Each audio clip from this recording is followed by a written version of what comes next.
பஹல்காமில் April 22 அன்று நடந்த பயங்கரவாத தாக்குதலில் 26 பேர் கொல்லப்பட்டனர் மற்றும் பலர் காயமடைந்தனர்.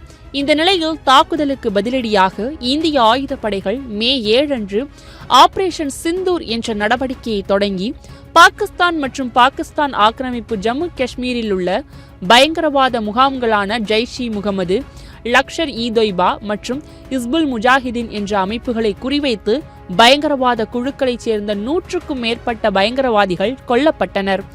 இந்த தாக்குதலை தொடர்ந்து பாகிஸ்தான் ட்ரோன் தாக்குதல்களையும் முயற்சித்தது.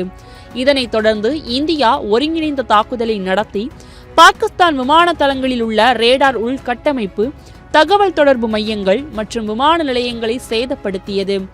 மே 10 அன்று இந்தியாவும் பாகிஸ்தானும் போர் நிறுத்தம் குறித்து ஒரு உடன்பாட்டை எட்டியது.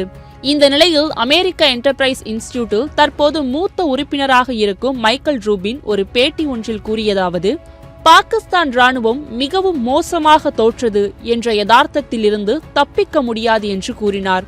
ராஜதந்திர ரீதியாகவும் இராணுவ ரீதியாகவும் இந்தியா வெற்றி பெற்றுள்ளது என்றும் கூறினார்.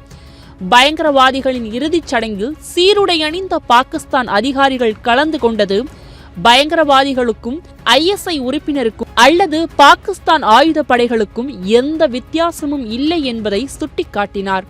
அதன் பின்னர் பாகிஸ்தான் தொடர்ந்து பதிலடி கொடுக்க முயன்றபோது இந்தியா அவர்களின் விமான நிலையங்களை முடக்க முடிந்தது.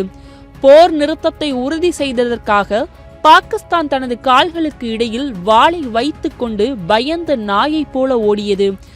உண்மை என்னவென்றால் பாகிஸ்தான் தோற்றது மட்டுமல்லாமல் மிகவும் மோசமாக தோற்றனர் என்ற யதார்த்தத்தில் இருந்து அவர்களால் தப்ப முடியாது.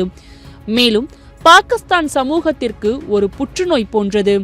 ஒரு இராணுவமாக அது திறமையற்றது. எனவே அசீம் முனீர் தனது வேலையை தக்க வைத்துக் கொள்வாரா என்பது கேள்விக்குறி என்று கூறியிருப்பது தற்போது வைரலாக பகிரப்பட்டு வருகின்றது.